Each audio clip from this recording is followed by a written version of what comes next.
භාජනයක සීනි බෝල තියෙනවා. භාජනයේ තියෙන සීනි බෝල සංඛ්‍යාව. ඒ වගේනේ ද්‍රව්‍ය ප්‍රමාණයක් කියලා කියන්නේ කවුන්ට් එකක්.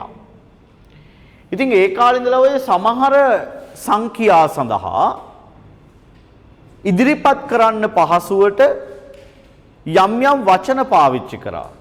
දැන් නම් එච්චර ඒක භාවිතා වෙන්නේ නැහැ. නමුත් ඔය සාමාන්‍යයෙන් මීට අවුරුදු 20කට 30කට උඩදී මේක හරියට ඔය මාකට් එකේ නැත්තම් මේ භාණ්ඩ හුවමාරු ක්‍රියාවලිය පාවිච්චි වෙච්ච වචනයක්. ඒ තමයි දුසිම. ඔයාලත් ඒ වචනේ අහලා ඇති සමහරවල් දුසිම. දුසිම. ඒ කාලේ කියන පොත් දුසිමක් ගේන්න. මේ බන්ඩල් එකේ පොත් දුසිමක් තියෙනවා. මේ පෙට්ටියේ පෑන් දුසිමක් තියෙනවා. මෙතන ටිෂු දුසිමක් තියෙනවා. ඔය දුසිම කියන වචනේ පාවිච්චි කරේ 12 කියන අදහසට. 12 කියන ඉලක්කම ඉදිරිපත් කරන තව වචනයක් තමයි දුසිම කියන්නේ. එහෙනම් දුසිම කියන්නේ ද්‍රව්‍ය ප්‍රමාණය මනින ඒකකයක්. දුසින් දෙකක් කිව්වම මෙතන තියෙන 12 ගොඩවල් දෙකක්. තේරුණාද මම මේ කියන එක? හැබැයි විද්‍යා විෂයන් තුල භෞතික විද්‍යාව රසායන විද්‍යාව වගේ විද්‍යා විෂයන් තුල ඔය ද්‍රව්‍ය ප්‍රමාණ ගැන කතා කරද්දී ගොඩක් වෙලාවට ඔය පරමාණු අණු වගේ දේවල් සංඛ්‍යාව ගැන තමයි කතා කරන්න අවශ්‍ය වුනේ විද්‍යා විෂයන් තුල. දැන් ඒ සඳහා පුතා විශේෂ ඒකකයක් ඉදිරිපත් කරවුවා. ඔයාලා අහලත් ඇති මවුලය කියලා. මවුලය. හප්පෝයි පාවුන ඕ ලෙවල් කාලෙත් ඔය මගුල තේරුණේ නෑ අපිට. නේ අර කාබන් 6 12 සමස්ථානිකය කියලා එහෙන විස්තරයක් තිබ්බා නේද? කියද්දි තේරුණෙත් නෑ දැන් තේරෙන්නෙත් නෑ. මේක රසායන විද්‍යාව තුළ ටිකක් අත්‍යවශ්‍ය වෙන කාරණයක්. භෞතික විද්‍යාවටත් යම් තාක් දුරට ඕන. මම මේක ඕගලන්ට දැනෙන තේරෙන සරල සිංහලෙන් කියන්නම්කෝ. ඔය අර්ථ දැක්වීම අර පරමාණු හරහා කරන අර්ථ දැක්වීම පොඩ්ඩක් පැත්තකින් තියලා මේ ගණන් හදද්දී මේ ප්‍රශ්නයක් තේරුම් අරගෙන උත්තර ලියා ගන්න මවුලේ සඳහා සරල අදහසක් දෙන්න. මවුලේ සංකේතවත් කරන්නේ සිම්පල් MOL කියලා. ඒතර මම කිව්වා මවුලය කියන්නේ ද්‍රව්‍ය ප්‍රමාණයක්. හරියට දුසිම වගේ ද්‍රව්‍ය ප්‍රමාණය මනින ඒකකයක්. කවුන්ට් එකක්. අන්නේ කවුන්ට් එකේ ප්‍රමාණයට කියනවා අවගාඩ්‍රෝ නියතය කියලා. 6.0.2.3 වැඩි කිරීම 10.23 වෙනි බලයක්. 6.0.2.3 වැඩි කිරීම 10.23. ඒතර 10.23ක් කියන්නේ තව දශම ස්ථානයේ අරහෙට යන්න දෙපෙයි. නේ? 10.23 වෙනි බලයක් කිව්වහම මෙතනින් තව 3ක් ආව තව බිංදු 20ක් දාන්න ඕනේ. එන ලොකු ගාණක්. ඒතර පොත් ප්‍රමාණයක් පෑන් ප්‍රමාණයක් එහෙම මවුල වලින් මනලා හරියන්නේ නැහැ. එච්චර ගොඩක් හම්බෙන්නේ නැහැ. හැබැයි යම්කිසි වාචනයක තියෙන වායු මවුල සංඛ්‍යාව නැත්නම් වායු පරමාණු සංඛ්‍යාව මනින්න ඕන. ඒක අතිවිශාල ප්‍රමාණයක්.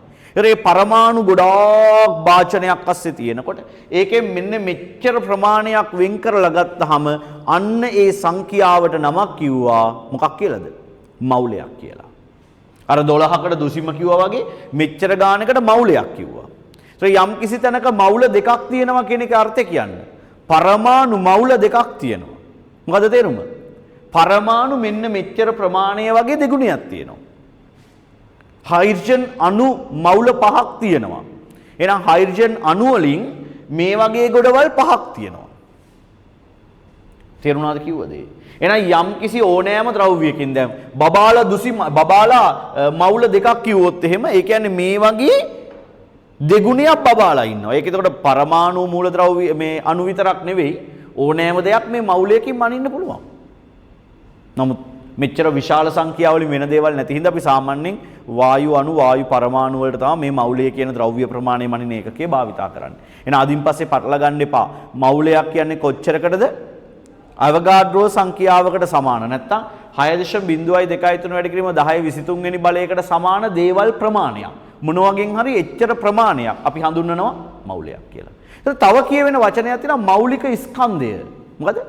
මෞලික ස්කන්ධය. දැන් පොත් දුසිමක ස්කන්ධ කිව්වොත් පොත් 12 බණ්ඩල් එක්ක ස්කන්ධ කිරනවා.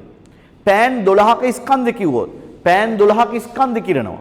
බබාලා 12ක ස්කන්ධ කිව්වොත් එක සයිස් එකේ බබාලා 12ක් දාලා ස්කන්ධ කිරනවා. ඒතර මේ තුනේම කවුන්ට් එක නැත්තම් ද්‍රව්‍ය ප්‍රමාණය සමානද? ඔව් පෑනුත් 12යි පොතුත් 12යි බබාලාත් 12යි. හැබැයි 12 දෙනා ගත්තාම ලැබෙන ස්කන්ධ සමානද? නෑ. දුසිම් ස්කන්ධ වෙනස්. ඒ වගේ පුතා හයිඩ්‍රජන් පරමාණු මවුලයකුත් ඔක්සිජන් පරමාණු මවුලයකුත් තියෙනවා. කවුන්ට් එකක් විදිහට සංඛ්‍යාවක් විදිහට මේ දෙක සමානද? ඔව්. හයිඩ්‍රජන් පරමාණු මවුලයේ තියෙන හයිඩ්‍රජන් පරමාණු ඔච්චරක්. ඔක්සිජන් පරමාණු මවුලය තුල තියෙනෙත් ඔක්සිජන් පරමාණු මෙච්චරක්. දෙකම මවුල් එක ගානේ තියෙන. හැබැයි හයිඩ්‍රජන් පරමාණුව කුඩයි. ඉතින් හයිඩ්‍රජන් පරමාණු මෙච්චර ගානක ස්කන්ධයට වඩා ඔක්සිජන් පරමාණු ඔච්චර ගානක ස්කන්ධ වෙනස්. අන්න ඒ හයිඩ්‍රජන් පරමාණු මෙච්චර ගොඩක ස්කන්ධයට කියනවා හයිඩ්‍රජන් වල මෞලික ස්කන්ධය.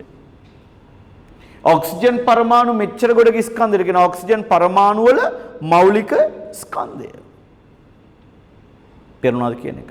ඒක බොහෝ සෙයින් හරියටම නෙවෙයි බොහෝ සෙයින් රසායන විද්‍යාවේදී කියනවා ස්කන්ධ ක්‍රමාංකයට සමාන ග්‍රෑම් ගානකට සමානයි කියලා. ස්කන්ධ ක්‍රමාංකය කියන්නේ අපි න්‍යෂ්ටියේ තියෙන ප්‍රෝටෝන නියුට්‍රෝන එකතු කරලා ගන්න කවුන්ට් එක තියෙන්නේ.